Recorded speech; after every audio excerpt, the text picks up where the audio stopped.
It was an early Saturday morning when Jason pulled up in front of my house. Grabbing my briefcase and ID card from the kitchen counter, I walked to the front door, careful not to wake Janice and the kids, who were still tucked snugly in their beds. Outside, the neighborhood was dark and silent, the streetlights still bright. Walking across the porch, the cool spring morning nipped at my arms, causing me to rub my hands together for warmth. I descended the front steps, taking a moment to admire my manicured front yard before entering the Cadillac. Inside, the interior smelled of fresh leather and strong coffee as Jason turned to greet me. Morning, Tom. Hope you slept well. Would have been better if I were still sleeping, I said, buckling my seatbelt. Jason chuckled, shaking his head as he put the Cadillac in drive and started down the quiet neighborhood street. So, what's the deal with the all hands on a Saturday? I said, looking out the window as the car turned onto the main road towards the base. Colonel sent an order out last night. Seems like the R&D boys done fucked something up. Fucking R&D?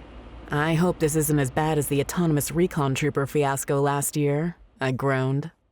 The previous year, R&D had airdropped a fully armed recon droid for testing. The only problem was it blew off course, landing in a public park. Before we found it, the droid had used its 30mm chain gun to blast 2 teenage dropouts.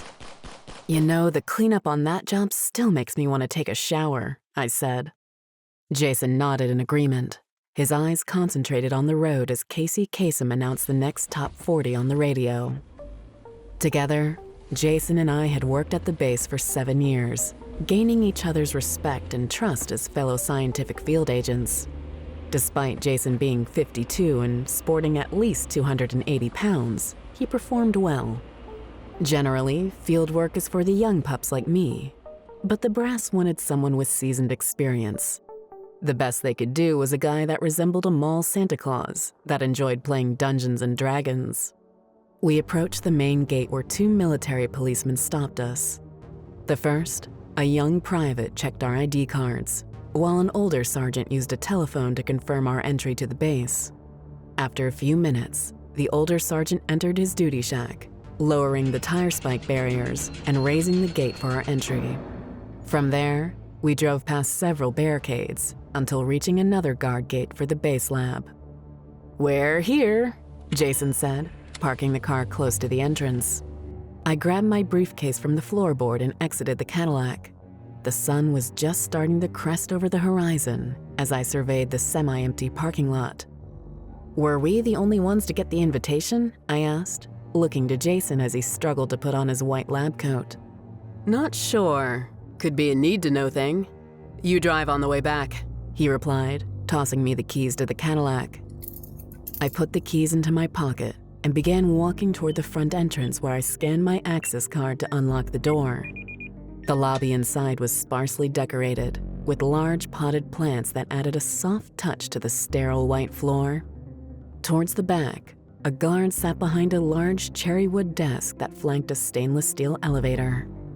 I took one last look at the outside parking lot as Jason entered behind me before walking to the front desk. "Good morning, gentlemen," the young guard said as he met us. Jason and I relinquished our ID cards to the guard, a practice that was almost automatic after years of working at the lab. The guard pulled out a clipboard, silently inspecting it before placing a phone call to the lower floor. "This is the front desk. I have Mr. Timothy Fraser and Mr. Jason Buller waiting for an escort," the young guard said into the phone. The guard listened intently and then hung up the phone, escorting us to the elevator.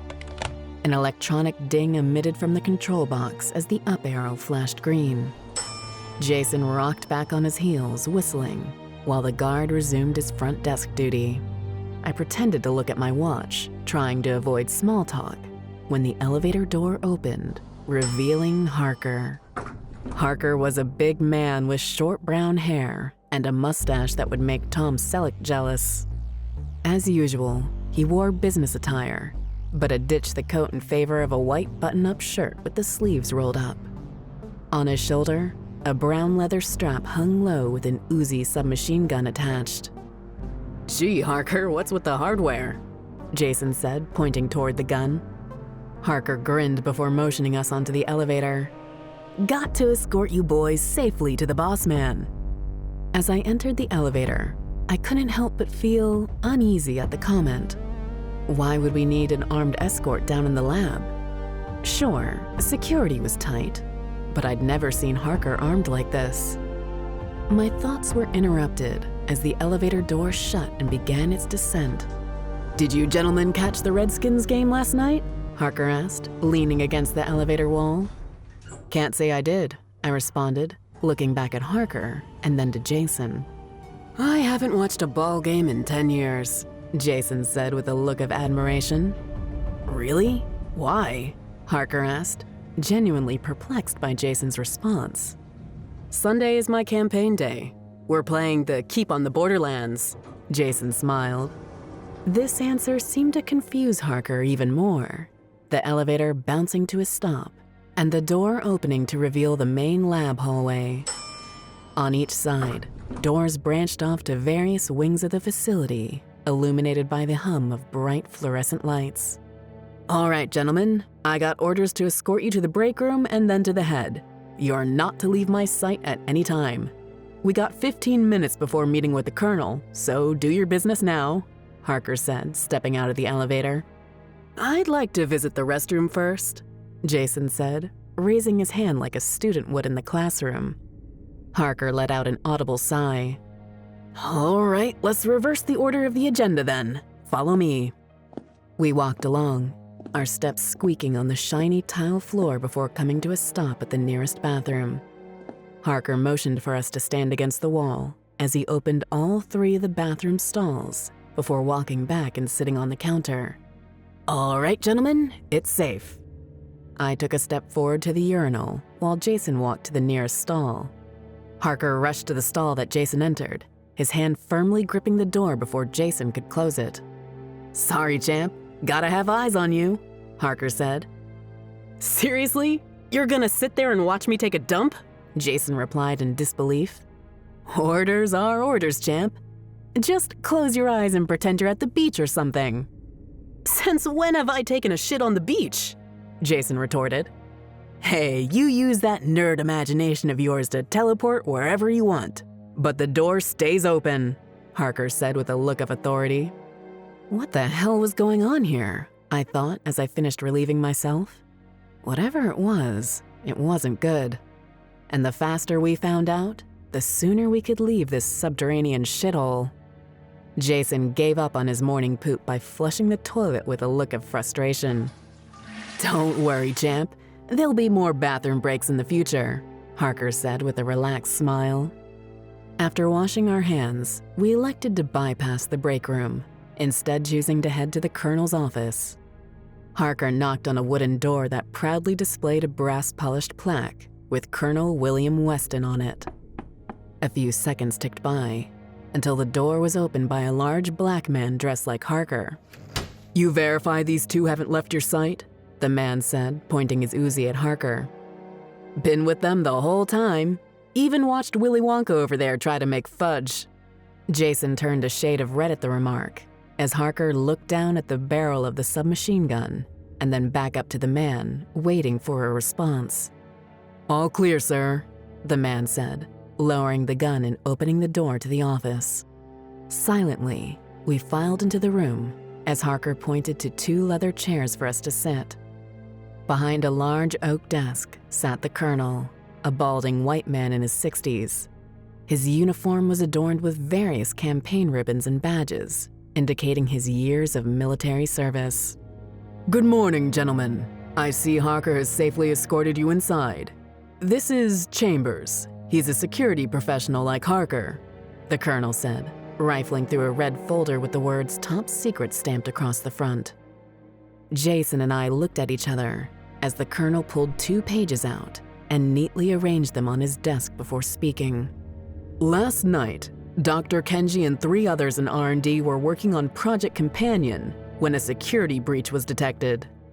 Surveillance cameras picked up 2 anomalies at 2200 and 2210. These anomalies were thought to be electronic interference caused by the radioactive isotope the team was using during the test. Our video forensic was able to pull still frames from the footage. Gentlemen, what you're about to see is strictly classified. Chambers walked over, taking 2 photos from the colonel's hand and placing them in front of us. I reached into my briefcase, retrieving my glasses, while Jason took the first photo. Once I had my glasses on, I held the photo up to the bright fluorescent light, carefully inspecting the details. The photo showed 5 men dressed in surgical gowns, surrounding a mummified corpse that laid curled on a stainless steel table. Everything seemed normal. The men were hunched over with various instruments in hand. But something was off with the man on the far right. His features were longer and more exaggerated than the rest. "I thought you said it was Dr. Kenji and 3 others," I asked, still focusing on the strange man dressed in surgical garb. "That's correct, Mr. Fraser. There were only 4 individuals in that lab. But at 2200, a 5th individual appeared, and for a full 10 minutes worked alongside Dr. Kenji and his staff without notice. Then, at 2210, everything changed," the colonel said, motioning to Jason to pass the other photo to me. The second photo revealed a room stacked shoulder to shoulder with misshaped men. Some of them had extra limbs, while others seemed to hang from the ceiling and walls. The 5th man from the first photo glared up at the camera, his mouth full of what appeared to be fingers instead of teeth. A trace of fear gnawed at the back of my spine as the room instantly felt cold.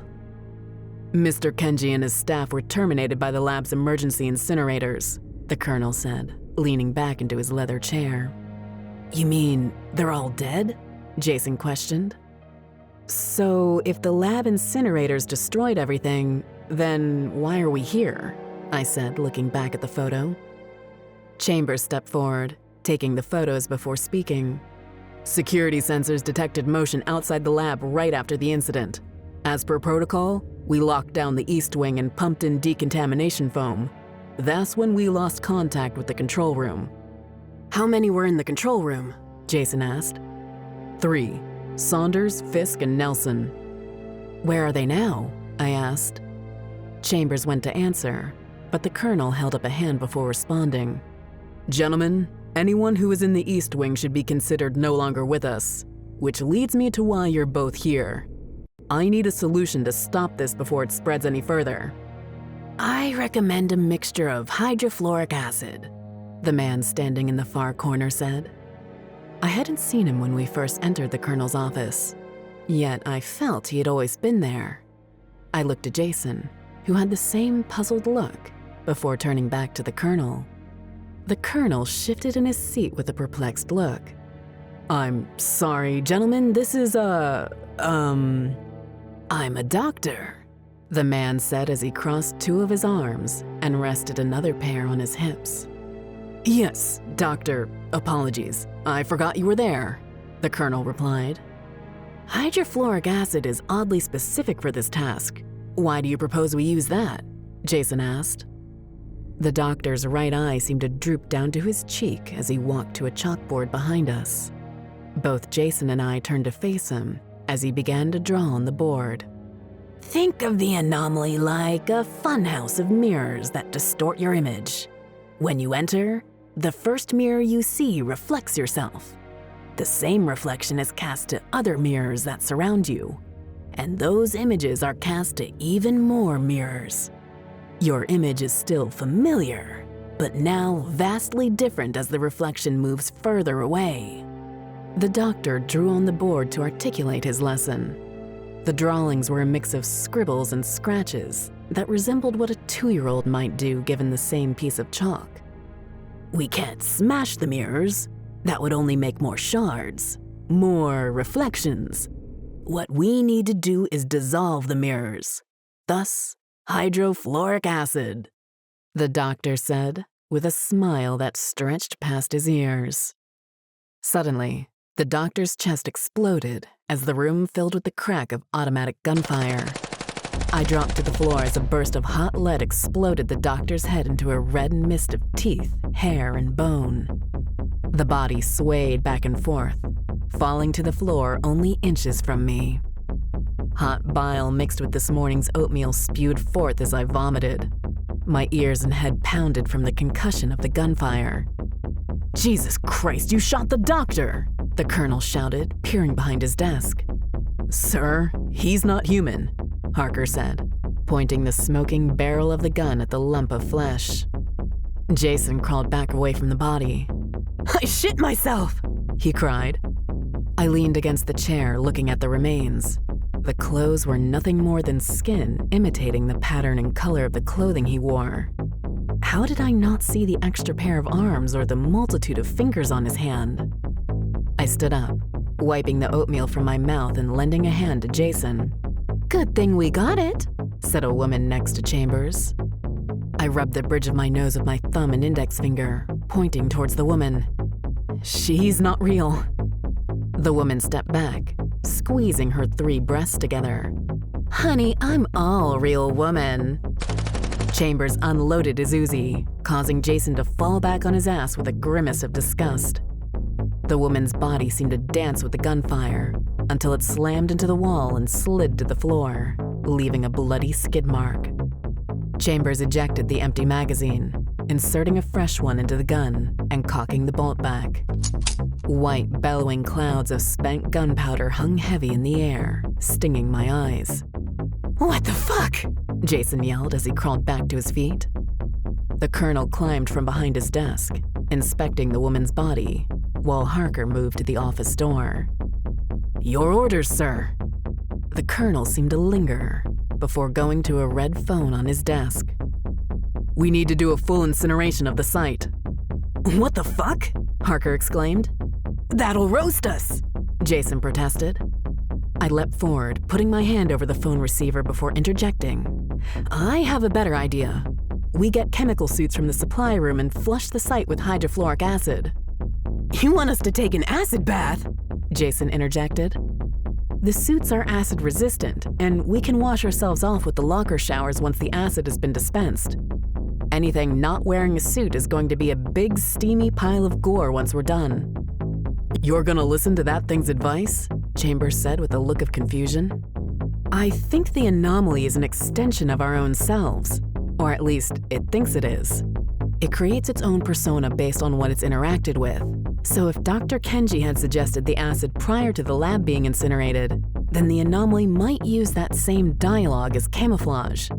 I'd also wager there's a canister of the stuff down by the lab pump station just for the scenario," I said, holding my hand up to calm the situation. "That doesn't make sense, Tom. Why would it tell us how to destroy it? Why didn't we recognize it?" Jason questioned. "It didn't know. It's just imitating. Monkey see, monkey do. The fact we didn't notice it at first is something I can't explain. Maybe it's a power of suggestion, like hypnosis?" The colonel looked at the red phone and then back to me. "You're sure this'll work?" he said, stepping back from the phone. "I'm not sure of anything, sir, but it's either this or we burn." We stood looking at one another as silent thoughts raced across our faces. The colonel slowly nodded his head, approving the plan, as Harker opened the office door, stepping out into the foyer. Chambers followed behind, motioning for us to follow. We traveled down the vestibule past the break room, the facility quiet except for the sounds of our footsteps echoing off the floor. Up ahead, a large double door with the sign supply posted in the middle. Harker jogged towards the entrance, coming to an abrupt stop and turning to scan behind us. Jason was being pushed by Chambers as he struggled to keep up, when the lights of the facility dimmed and flickered off. We all paused, breathing heavily in the dark confines of the hallway. Jason held out a small pen light, illuminating the group. "Emergency lighting should be on any second," the colonel said, moving beside me. We proceeded to enter the supply room, where a large counter faced the door with bins full of various items lining the wall behind it. To our right, a pair of swing doors led to a room with rows of large metal shelves. A gurney sat pressed against the wall with a shopping cart. "First things first, we need suits and flashlights with batteries," the colonel said, pointing to the barely visible shelves. "I recommend flashlights first," Seems like the emergency lighting isn't kicking in, Chambers whispered. This looks to be the inventory list, Jason said as he grabbed the clipboard hanging on the wall. For a moment, we were cast in darkness as Jason redirected the tiny beam of light onto the clipboard. His finger traced the list as he flipped the first page over and came to a stop halfway down on the second page. Flashlights and batteries are on aisle 2. Chemical suits are on 4. Jason pointed the tiny beam towards the shelves, pushing the shopping cart towards aisle 2. About 10 steps down, he stopped, retrieving several flashlights and D-cell batteries from the shelves. The group took no time in putting these to use, illuminating the supply room with wide angles of light. Jason pushed the cart, rounding the corner and turning toward the last row of shelves against the far wall. There! I pointed to a stack of individually wrapped chemical suits and respirators on the third shelf.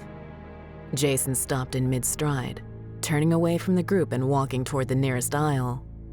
"What the fuck are you doing?" Harker hissed. Jason ignored him, undoing his belt and removing his dress slacks. "We don't have time for this," Chambers barked. Jason kicked his shoes off, shaking his head in frustration, before turning to Harker and then to Chambers. "Any of you shit yourselves? Huh? Seriously, I've been walking up and down this facility with mud in my trunks." Chambers paused with a look of bewilderment as Jason was handed a pair of clean overalls from a conjoined twin sitting on the shelves. The first head smiled, revealing a set of enlarged molars that resembled a horse. The other head, a face full of eyes, blinked in unison as it turned away from the beam of the flashlight. Jason?" I stammered. "No, Tom. I'm fucking done with this place. I don't give a shit anymore. These jackasses can go fuck themselves," Jason yelled as he put one foot into the overalls. Harker pushed me out of the way as he and Chambers lifted their Uzis toward Jason. Jason's eyes went wide as he stared down the barrels of both guns. "Is there one behind me?" he whimpered. I nodded slowly as the conjoined twin climbed down from the shelf behind Jason. "Fuck me!" Jason yelled, diving to the floor, just as Harker and Chambers opened fire. Hot breaths kicked high in the air as the round snapped into the deformed twin's body, causing a wet explosion of viscera. The colonel ducked down, sticking his fingers in his ears as the roar of gunfire echoed through the concrete room. Jason started crawling on all fours across the floor, just as Chambers fired the last shot. The twin staggered back, reeling from its wounds as Harker and Chambers looked at each other with surprise. The two backed up, trying to distance themselves from the creature as it leaned against the heavy steel shelves. "Last mag!" Harker exclaimed as he pulled a magazine and handed it to Chambers. Chambers was already leveling his submachine gun towards the twin when it darted forward, seizing the colonel by his shoulders as he remained crouched with fingers in ears. The creature lifted the colonel high into the air, slamming him face first into the ground with a gut-wrenching crunch of shattered teeth and bones. The twin snorted in defiance before smashing the colonel's head flat with its large foot. A loud pop emitted as the skull broke open and brain matter squirted like strawberry jelly across the floor. Chambers opened fire, aimed at the two heads of the anomaly, the bullets turning the twins' faces into a bloody pulp. The anomaly swayed before crashing into the aisle, bringing several of the shelves down on top of it. As the smoke cleared, Chambers held his right hand up in a salute to the colonel's mangled body. I was in shock at the entire spectacle. A squeamish feeling ran through me. I could hear my heart pumping despite the ringing in my ears. Grabbing the nearest shelf, I steadied myself, looking away from the grisly scene. Jason made his way to the fourth aisle and was already dumping chemical suits into the grocery cart with a manic fervor. "All right, listen up. I'm quarterbacking this shit now," Harker said. Chambers seemed to size up Harker, contemplating the changing of leadership. "Why should I follow you?" he asked. A smile formed across Harker's face as he held up a plastic key card. "'Cause I got the keys to the armory, bitch. And if you're good, we'll stop for milkshakes on the way." Chambers smiled back, giving a nod of approval. It took me a moment to collect myself, and even longer to console Jason. The day's traumatic events were stacking up. All the while, Harker and Chambers grew increasingly impatient. I'm sure they would have left us had they known how to work the pump station. This knowledge, coupled with the fact that I'd provided a solid plan early, gave us some currency. The group made a detour to the armory, where Harker and Chambers swapped their Uzis out for M16 rifles and olive-drab bandoliers full of magazines. The pair were in their element, enjoying the thrill of circumstances as we weaved through the dark corridors of the underground laboratory, arriving at the pump station. Inside, industrial piping spiderwebbed along the walls and ceiling. In the center, 3 massive pumps sat alongside 2 steel canisters of compressed hydrofluoric acid. My guess about Dr. Kenji taking precautions was correct. Okay, I need to hook the valve up to the main pump. Once the compressed gas is transferred, it should liquefy through the sprinkler systems. It'll take at least 5 minutes for the pump to prime and start dispersing. Once I make the connection, we gotta move to the locker rooms and get under those showers. It's no guarantee, but if we use the extra suits as shields and stay under the water, we should be okay, I said, tearing the bag open on one of the chemical suits. That is, if the fumes don't kill us first, Jason chimed in. The group followed my example, donning the suits and respirators, while I reviewed the coupling instructions for the acid. I started to install the nickel-plated valve into the canister when a loud scream came from outside. Harker picked up his rifle, motioning for Chambers to join him. "Finish the hookup and meet us outside," he said, opening the steel door. I looked at Jason, who was focused deeply on the pump. Reaching out, I placed my hand on his shoulder. "We're gonna get through this." Jason stared at me with eyes full of fear. "I hope so." We spent the moments in silence, connecting the canisters to the pump. When finally finished, I gave a thumbs up to Jason and then opened the main valve and pressure switch. A loud swoosh sound discharged from the canisters as the compressed acid transferred to the pump holding tank. Jason flipped a series of switches at a control terminal, engaging the emergency generator. The pump motor roared to life as gauges and valves started to build pressure. With one final look at Jason, I hit the prime button and released the intake valve for the main sprinkler system. The clock had just started. Wasting no time, we exited the pump station. Harker and Chambers were at the end of the hall with rifles at the ready. "We gotta move, now!" I said, the respirator muffling my voice. Chambers lifted his rifle towards us, stopping us in our tracks. "Take them masks off. I need to see if you're real." "We don't have time for this bullshit," I shouted. Chambers responded with a hard poke from the barrel of his M16 into my chest. The pain from the strike was immediate, causing me to double over. "I see faces or I start blasting," Chambers said. "Better do what he says, boys," Harker chimed in. Jason was removing the hood of his chemical suit when a nude black man walked next to him and grabbed it. Chambers paused, lowering the rifle as if recognizing the man. Still clutching my chest, I turned to face the stranger. A sense of familiarity accompanied him. "You guys got a suit for me?" the man questioned, dropping Jason's hood. "Why are you running around here naked?" Chambers asked, oblivious to the man's long fingers that touched the floor. "Shoot him, Chambers! It's not real!" Harker yelled. Down the hallway, more voices called out, "You got a suit for me?"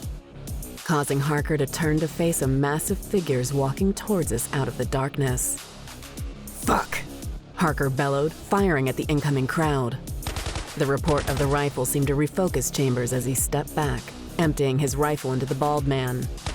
Flesh splattered across the wall as the rounds cut through the anomaly with deadly accuracy. I dropped to the floor, just as Harker pulled the pin on a grenade and threw it at the crowd. A woman with long spines protruding from her skull caught the grenade in midair, tossing it back at Harker. The grenade exploded in a deafening fireball of shrapnel, hurling Harker a good 6 feet down the hall. The first few droplets of acid began raining down from the sprinkler. Any second, the full contents of the pump station would expel, flooding the facility in a highly corrosive bath. Jason bumped into me, his face bright red from chemical burns, the exposed skin blistering from the initial drops.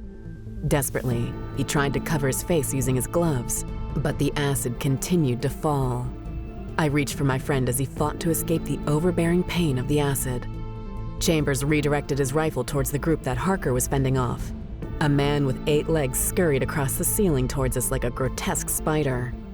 Jason, now screaming, his face and beard frothing off like wet tissue paper.